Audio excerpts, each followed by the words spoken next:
Assalamualaikum warahmatullahi wabarakatuh. Selamat siang, Ibu Cindy, dan selamat siang juga rekan-rekan mahasiswa. Perkenalkan, nama saya Rifka Anissa, mahasiswi Universitas Cyber Asia, kelas AK 301. Kali ini saya akan mempresentasikan ujian akhir semester pada mata kuliah akuntansi biaya. Pada kesempatan hari ini, saya akan mempresentasikan materi mengenai activity-based costing. Judul paparan ini adalah menyingkap ilusi profitabilitas. Karena kita akan mempelajari bagaimana sistem biaya tradisional seringkali memberikan informasi yang bias dan bagaimana activity-based costing ini memberikan kebenaran operasional yang lebih akurat. Kita masuk ke dalam masalah utamanya. Seringkali sistem tradisional menggunakan peanut butter approach. Bayangkan Anda mengoleskan selai kacang secara merata di atas roti kecil dan di atas roti yang besar. Hasilnya, roti kecil akan kelebihan selai, sementara roti besar akan kekurangan. Dalam akuntansi, ini terjadi ketika biaya overhead seperti listrik, sewa, atau admin dialokasikan secara dipukul rata, hanya berdasarkan volume atau jumlah jam kerja saja. Kemudian, akibatnya bisa menimbulkan gejala distorsi. Distorsi ini menyebabkan subsidi silang. Produk bervolume tinggi yang prosesnya sederhana biasanya mensubsidi produk yang bervolume rendah, yang prosesnya kompleks. Akibatnya, biaya produk yang kita hitung tidak mencerminkan sumber daya yang sebenarnya mereka gunakan. Ada dua bahaya di sini. Yang pertama bisa menjadi overcosting, yaitu produk sederhana terlihat sangat mahal sehingga kita memasang harga terlalu tinggi dan kalah saing. Yang kedua, undercosting. Produk rumit terlihat lebih murah sehingga kita tanpa sadar menjual di bawah harga produk dan mengalami kerugian yang tersembunyi. Nah, untuk merubah paradigma pembebanan biaya, activity based costing eh, hadir sebagai lensa baru. Activity based costing ini tidak melihat apa yang diproduksi secara langsung untuk membebankan biaya, tetapi melihat aktivitas apa yang dilakukan. Ini adalah perubahan paradigma dari sekedar menghitung unit menjadi memahami proses. Logika activity-based costing sendiri sangat sederhana namun kuat. Sumber daya dikonsumsi oleh aktivitas, dan aktivitas dikonsumsi oleh objek biaya, produk atau jasanya.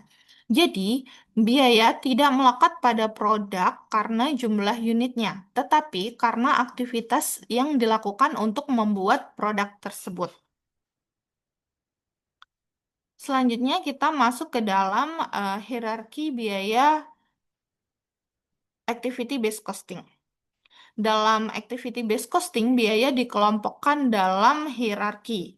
Yang pertama ada unit level activities, yaitu biaya yang terjadi setiap kali satu unit diproduksi. Misalnya energi mesin. Untuk yang kedua, kita ada batch level activities. Biaya yang terjadi di setiap satu kali kelompok produk diproses. Misalnya biaya persiapan mesin, atau setup. Tidak peduli berapa jumlah unit yang diproduksi di dalamnya itu sama saja.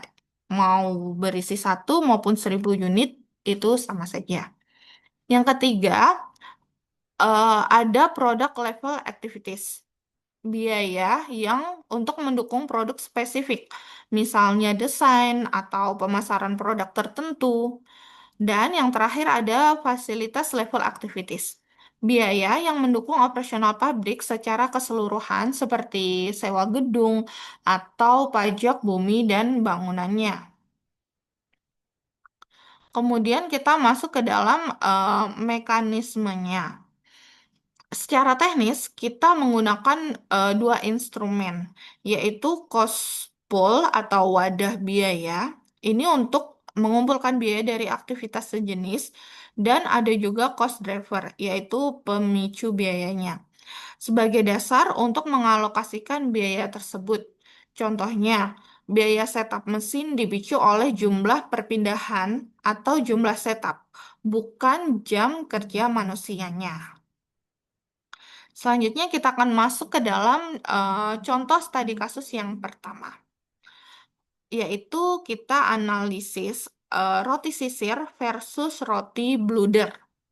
Mari kita lihat praktiknya pada Ramayana Bakery. Di sini ada dua produk, yaitu roti sisir yang bervolume tinggi dan roti bluder yang bervolume rendah tetapi kompleks. Dengan sistem tradisional, roti sisir akan terlihat menanggung beban overhead yang sangat besar karena jumlah produksinya banyak. Sementara setelah kita hitung dengan metode analisis activity based project, activity based costing, ditemukan bahwa roti sisir sebenarnya mengalami overcasting. Biayanya turun dari Rp2.298 menjadi seharga Rp2.062. Sebaliknya, roti bluder mengalami undercosting, yaitu biayanya naik dari seharga Rp631 menjadi Rp700. Ternyata, roti bluder ini menggunakan activity setup dan pengecekan lebih banyak daripada yang terlihat di dalam sistem yang lama. Kemudian kita juga akan masuk ke dalam studi kasus yang kedua, yaitu sektor jasa. Biasanya kita akan melihat transparansi biaya pendidikan di sebuah SMKX.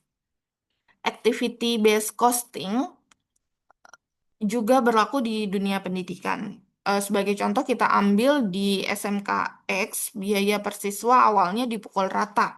Padahal jurusan akuntansi, contohnya, yang dominan teori sangat berbeda kebutuhannya dengan biaya jurusan perangkat lunak yang padat dengan praktik. Eh, Keadilannya, hasil dari ABCD sendiri,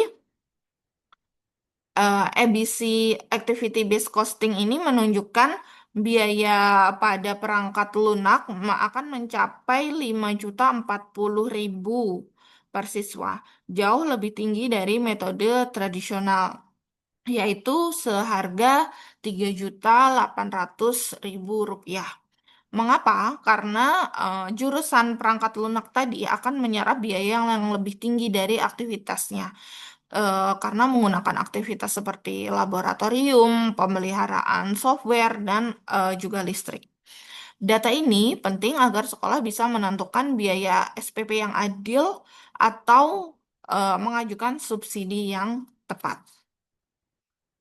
Kemudian kita juga bisa melihat perbandingan secara tradisional versus dengan activity based costing. Untuk tujuannya, jika kita menggunakan metode tradisional, yaitu pelaporan eksternal dan penilaian persediaan. Sementara jika kita menggunakan metode activity based costing, kita bisa mengambil keputusan internal dan menganalisis profitabilitasnya. Untuk lingkup sendiri, jika menggunakan tradisional hanya mencakup tahap produksi saja. Sementara jika kita menggunakan activity based costing, kita akan mencakup seluruh tahapan, baik desain, produksi, kemudian distribusi. Selanjutnya untuk pemicu biayanya, untuk metode tradisional kita biasanya melihat hanya berbasis volume, unit per jam kerja saja. Sementara jika kita menggunakan activity based costing, biasanya kita akan berbasis activity, yaitu kita lihat setupnya, pesanan, desainnya, seperti itu. Sehingga kita menjadi akurasinya jika menggunakan metode tradisional akan menjadi distorsi pada produk yang kompleks. Sementara jika kita menggunakan activity based costing, itu akan mencerminkan konsumsi sumber daya yang real. Kita juga akan mempelajari peta jalan implementasi menuju 5 langkah agar kita bisa menuju akurasi. 5 langkah ini kita harus lakukan yang pertama yaitu identifikasi aktivitasnya. Kita bisa menentukan aktivitas utamanya, misalkan pengovenan atau penyortiran. Yang kedua, kita harus mengidentifikasi biayanya. Kita harus menentukan biaya yang terkait dengan masing-masing aktivitas.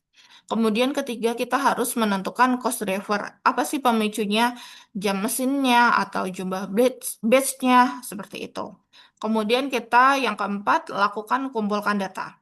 Kumpulkan data realistis aktivitasnya itu berapa. Yang terakhir, kita bisa hitung dan bebankan. Hitung tarif per aktivitas dan bebankan ke produk yang sesuai dikonsumsi. Sehingga kita juga bisa mengubah dari data menjadi keunggulan yang kompetitif. Kita bisa mendapatkan penetapan harga atau pricing untuk menghindari jual rugi pada produk kompleks dan harga yang terlalu tinggi pada produk yang standar.